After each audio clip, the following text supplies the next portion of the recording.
Sarah leaned against the kitchen counter, watching the clock tick past 7. The house was quiet except for the faint hum of the refrigerator. Her husband, Mark, sat in the living room watching the evening news. And her stepson, Ethan, was still in his room, pretending not to hear her call for dinner.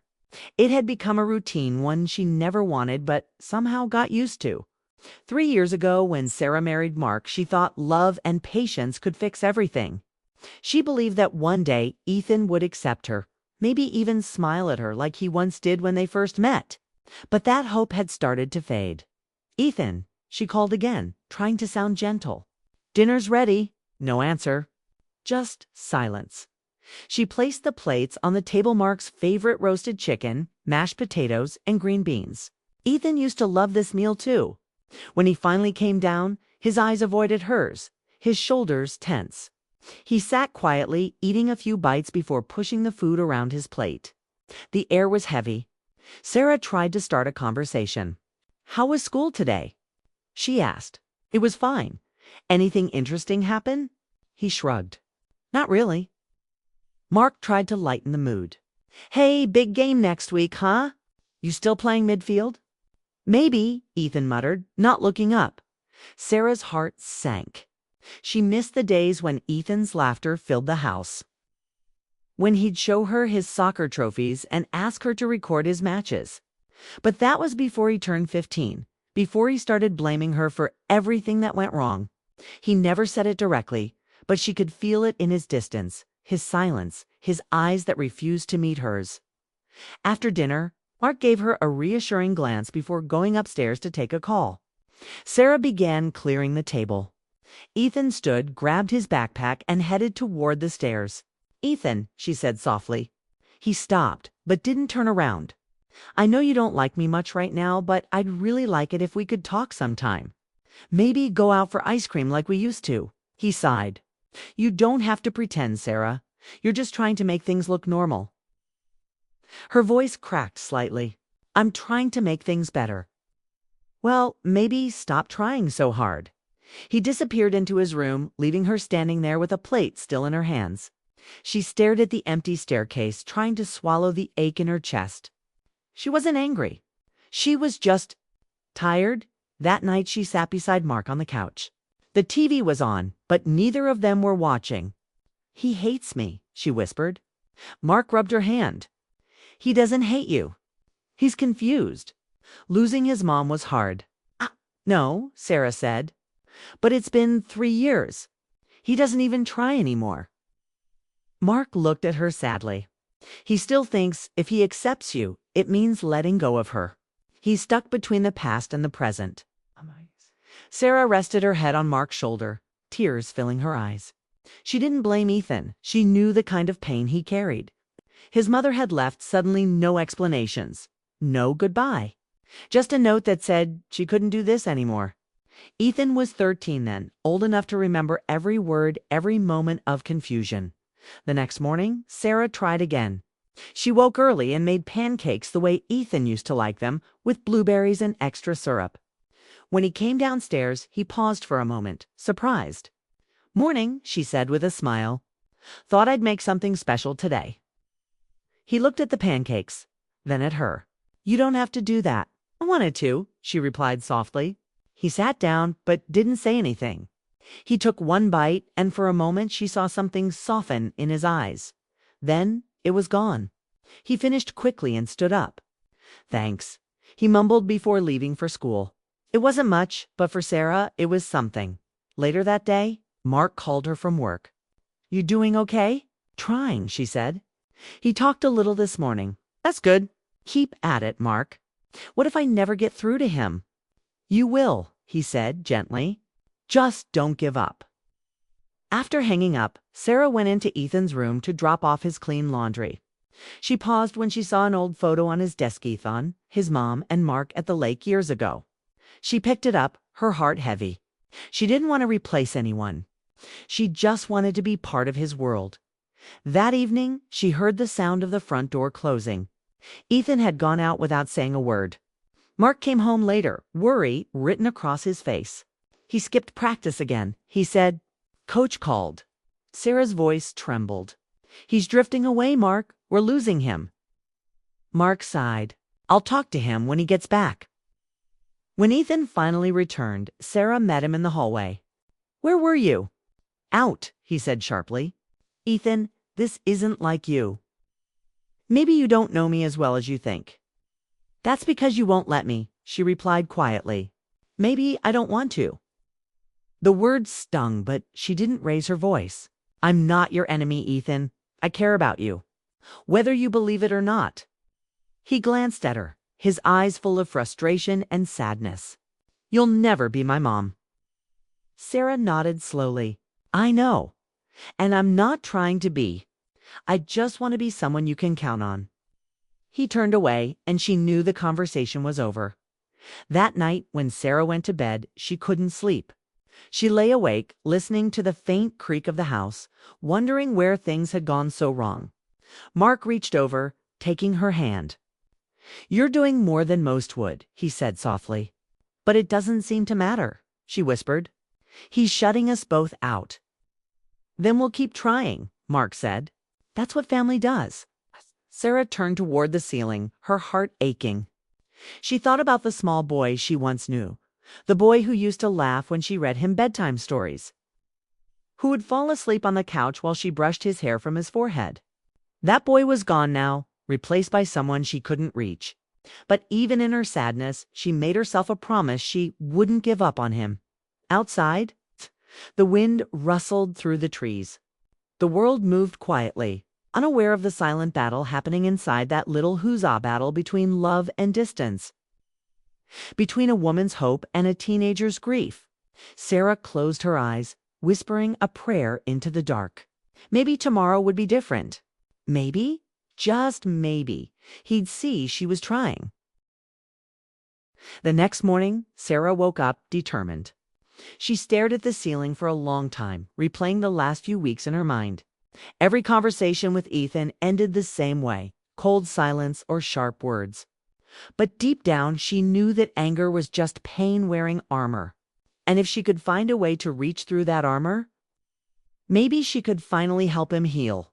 Mark left early for work, leaving Sarah alone in the house. The quiet gave her time to think. She stood in the kitchen, sipping her coffee, when she saw a flyer on the refrigerator local soccer championship. Saturday, 3 p.m. She remembered Ethan used to play in that tournament every year before he stopped. His coach had once told her he was one of the best players in the team. That memory gave her an idea. She decided to surprise him by showing up to practice after school. Not to talk, not to fix things, but just to be there. Maybe if he saw her supporting him without forcing words, it would mean something. When she arrived at the school later that afternoon, she parked far enough so he wouldn't notice her right away. The field stretched out in the golden light of the evening sun. Boys were running drills, shouting to each other, laughing. And there was Ethan, fast-focused, a spark of joy in his movement that she hadn't seen in months. Her heart swelled. For a moment, he didn't look angry or distant. He just looked like a boy who loved the game. She stayed until practice ended, watching from a distance. When it was over, she quietly left before he could see her. On the way home, she smiled to herself. It wasn't much, but it was something, a reminder that there was still a piece of Ethan untouched by bitterness. Later that night, at dinner, she didn't mention the practice. Ethan seemed slightly different, not happy, but calmer. Maybe he'd felt her presence, maybe not, but she sensed a small shift. Mark noticed it too. He's been quieter, but not in that angry way. He whispered to her after Ethan went upstairs. Sarah nodded. Maybe it's starting to work. The next day, she went one step further. She found Ethan's old photo album in the attic full of pictures from when he was little.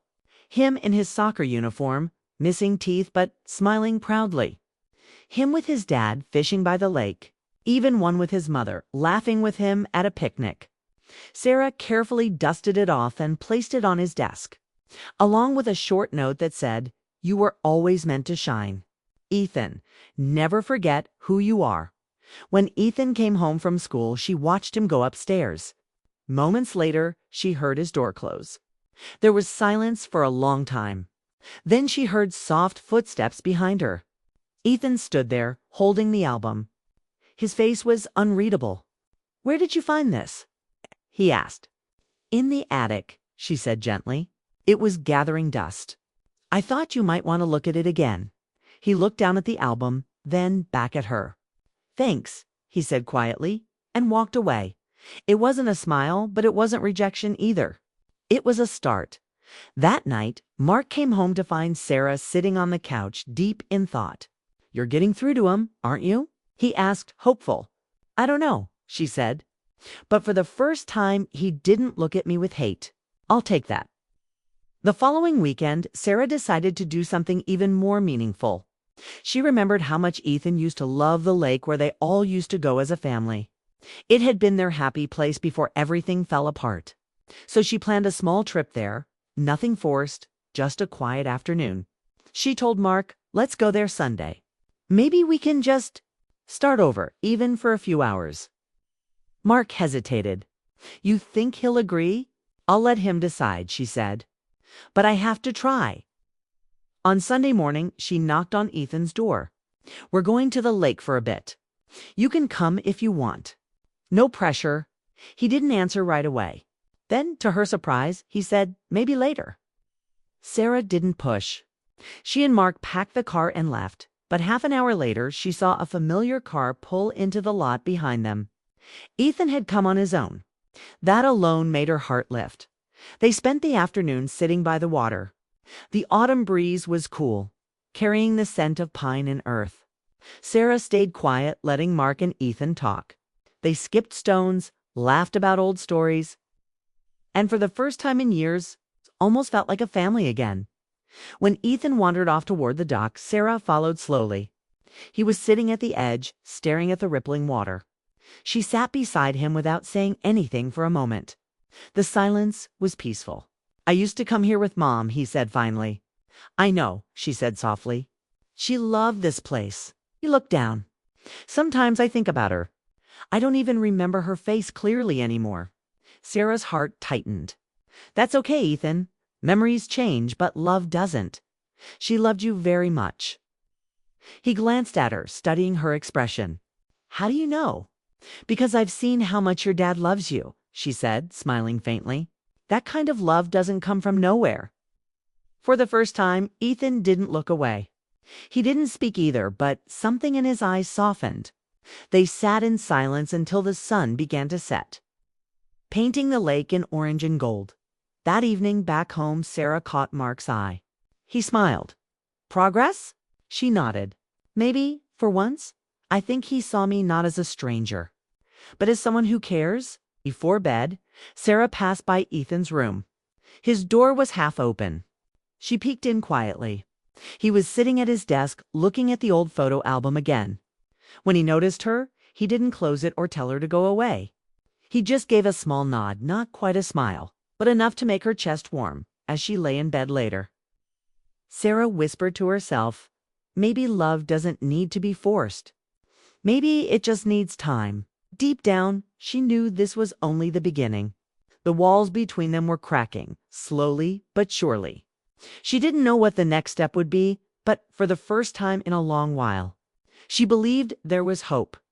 The next morning, as sunlight filled the kitchen, she found a small sticky note on the fridge in Ethan's handwriting. "Thanks for yesterday." It was just 3 words. But for Sarah, it meant everything. She pressed the note to her chest and smiled. Maybe, just maybe, the healing had finally begun. The days after the lake trip felt lighter. For the first time in years, the house wasn't filled with silence and tension. Sarah noticed small changes. Ethan eating breakfast before school, saying goodnight before going to his room, and sometimes even laughing at Mark's silly jokes. Each small gesture gave her hope. She didn't expect perfection. She just wanted peace. One Thursday afternoon, Sarah was in the kitchen preparing dinner when she overheard Ethan talking on the phone in the living room. His voice was low, serious. "I don't want her pretending to care," he said. Sarah froze. Her heart sank. Was he talking about her? She tried not to jump to conclusions, but the words stung. She quietly stepped back, pretending she hadn't heard anything. When Ethan hung up, he walked past her, barely noticing her forced smile. That night, she couldn't sleep. Her mind replayed those few words again and again. Maybe she had been wrong. Maybe all her efforts, the photo album, the trip, the patience, meant nothing to him. She wanted to believe he was changing, but maybe he was just tolerating her presence. The thought broke her the next day. Ethan came home later than usual. Sarah tried to ask about his day, but he brushed past her, heading straight to his room. Mark noticed her quiet mood at dinner and asked what was wrong. "Maybe I pushed too hard," she said softly. "Maybe he still doesn't want me here." Mark sighed. "He's just figuring things out. Don't lose faith now, Sarah. You've come too far." But fate had other plans. That weekend, Sarah went to pick up Ethan's school report from his teacher. As she waited outside, she saw Ethan standing near the gate, talking to a girl from his class. They seemed close, and the girl was showing him something on her phone. When Sarah approached, Ethan looked startled. "Ethan, I didn't mean to interrupt," she said. He frowned. "You followed me." "No, I just stopped, okay? You don't have to act like my mom." The words hit her like a slap. She stood frozen as he walked away. The girl looked awkward and quickly left too. All the progress she thought they had made vanished in seconds. The drive home was silent and heavy. That night, Sarah stayed in her room trying not to cry. She told herself he was just angry, confused. But part of her heart whispered that maybe he truly didn't want her in his life. The next morning, Ethan didn't come down for breakfast. Mark went to check on him and found his room empty. His soccer bag was gone. Sarah panicked, calling his friends, but no one had seen him. Then her phone buzzed, a message from the coach. "Ethan's at the field. He wanted to practice alone." She rushed to the field, her heart racing. When she arrived, she saw him sitting on the bench, his head down. The sky was gray, the wind cold. He looked lost. "Ethan," she called softly. He didn't answer. She walked closer. "I'm sorry about yesterday. I didn't mean to embarrass you." He finally looked up, his eyes red from frustration. "Why do you care so much? You're not my real mom. You don't have to fix me." Her chest tightened. "I don't want to fix you, Ethan. I just want to be here for you." He shook his head. "Everyone leaves. You will too." "I'm not going anywhere," she said firmly. "You can hate me, ignore me, yell at me, but I'll still be here." For a long moment, neither spoke. Then Ethan stood up and turned away. "You should stop trying," he said quietly, and walked off toward the parking lot. Sarah watched him go, tears filling her eyes.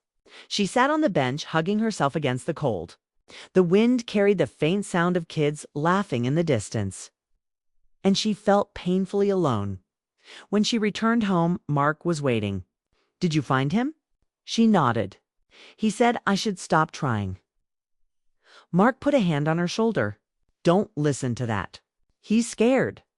Every time he pushes you away, he's testing if you'll stay." "I'm just tired," she whispered. "I don't know how much more I can give." The next day, Sarah decided to step back. Not to give up, but to give Ethan space. She focused on her work, cooked dinner quietly, and didn't ask questions. Ethan noticed the change. He expected her to keep chasing him, but she didn't, and strangely, that bothered him at school. His friend Jason asked, "Hey, your stepmom came to watch practice again." Ethan frowned. "No, not lately." Jason shrugged. Weird. She was the only parent who used to clap for everyone, not just her kid. Ethan fell silent. He hadn't realized how much her presence had mattered until it was gone that night. He walked past her room and saw her reading quietly. Something in him cracked a little. He knocked softly. "Hey," he said. Sarah looked up, surprised. "Hey, I didn't mean what I said at the field," he muttered. "I just get angry." "It's not your fault." Her eyes softened. "I know, Ethan. Thank you for saying that." He hesitated. "You're still coming to the game next week, right?" She smiled faintly. "Only if you want me there." "I do," he said quietly, and left the room. When he was gone, Sarah exhaled deeply. For the first time in days, she felt warmth again, small but real. Game day came faster than expected. The stands were full, the air buzzing with excitement. Ethan looked for her before the match and found her waving from the bleachers, smiling with pride. He smiled back, just a little. During the second half, Ethan played with more energy than ever. His movements were sharp, his focus clear. When he scored the winning goal, the crowd cheered. Sarah stood up, clapping and shouting his name. For a brief second, their eyes met, and in that moment, he didn't see her as a stepmother. He saw her as family. After the game, he walked up to her, still catching his breath. "You came," he said, almost shy. "I told you, I'm not going anywhere," she said warmly. He nodded, his voice quiet. "Thanks." On the drive home, Mark smiled from the front seat. "You played great today." Ethan glanced at Sarah through the mirror. It wasn't just me. That night, as Sarah put away her things, she found a folded piece of paper under her door. It was Ethan's handwriting again. "I'm still learning how to trust, but I'm glad you stayed." Tears filled her eyes, not from sadness, but relief. The pain, the doubt, the distance, it had all been worth it for the first time. Sarah knew this wasn't just a fragile bond. It was the beginning of something real, a family slowly finding its way back to love. The following weeks were peaceful, and the house finally felt like a home again. Sarah could feel the air change, laughter in the kitchen, conversations over dinner, and even quiet moments that didn't feel heavy anymore. Ethan had started opening up little by little, sharing stories from school, streams of playing college soccer, and sometimes even asking her opinion on small things. To her, those moments were priceless. But life had a way of testing what you valued most. One rainy Friday afternoon, Sarah received a call from Ethan's school. "There's been a minor accident," the principal said quickly. "Ethan hurt his ankle during practice. We think it might be a sprain." Her heart dropped. Within minutes, she grabbed her coat and keys and drove through the rain, her hands trembling on the steering wheel. When she reached the school gym, Ethan was sitting on a bench, wincing in pain while the coach held an ice pack to his foot. He looked up as she ran in. "Mom," he started, then paused, realizing what he'd said. She froze too, surprised, but she didn't say a word. She just knelt beside him. "I'm here, sweetheart," she said softly, checking his ankle. The coach smiled. "He's lucky. It's just a bad sprain. He'll be fine in a few weeks."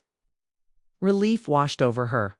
She helped Ethan into the car, wrapping his foot carefully. The ride home was quiet, except for the sound of rain tapping on the windows. But halfway home, Ethan broke the silence. "I didn't mean to call you that," he murmured, looking embarrassed. Sarah smiled. "You can call me whatever feels right to you." It meant a lot, though. He looked out the window, but she saw the small smile tugging at his lips. At home, Mark helped Ethan to his room. "Guess you'll be getting special treatment for a while," he joked. Ethan rolled his eyes but looked secretly pleased. That night, Sarah made his favorite dinner, chicken soup and mashed potatoes, and brought it to his room. As she set the tray down, he looked at her and said quietly, "Thanks for coming so fast today. I didn't think you would drop everything." She smiled gently. "I'd drop everything 1,000 times for you." The next few days brought them even closer. Ethan was forced to stay home from practice, and Sarah often worked from the dining table, keeping him company. They watched movies, shared snacks, and even laughed over old family photos. Mark watched from the doorway sometimes, smiling quietly to himself. But just when things seemed perfect, another storm came. This time not from outside. One evening, Sarah overheard Mark on the phone in the living room. His voice was low but tense. "No, I didn't tell her yet. She'll take it the wrong way." Sarah's heart sank. She didn't mean to eavesdrop, but her mind started spinning. Was it something about her? Was he hiding something? She didn't want to jump to conclusions again, but after all they'd been through, uncertainty scared her. Later that night, she asked gently, "Mark, is something going on?" He sighed and rubbed his forehead. "I was going to tell you soon. I got a job offer in Chicago. It's a big promotion, but it means moving in 3 months." Sarah froze. "Chicago?" He nodded. "Yeah, I haven't said anything to Ethan yet because I don't know how he'll take it." Sarah sat down, her heart pounding. They had just started finding peace. Could they handle such a change now? "Do you want to go?" she asked. Mark took her hand. "I want us to decide together." The next morning, Ethan overheard them talking about the move. His face hardened instantly. "You're moving again?" he snapped. "I should have known this wouldn't last." "Ethan, wait," Sarah said quickly. "Nothing's decided yet." He shook his head. "You said you weren't going anywhere." "I'm not," she said firmly. "Even if we move, that doesn't mean I'm leaving you." But he was too angry to listen. He stormed out of the house, limping slightly, ignoring her calls.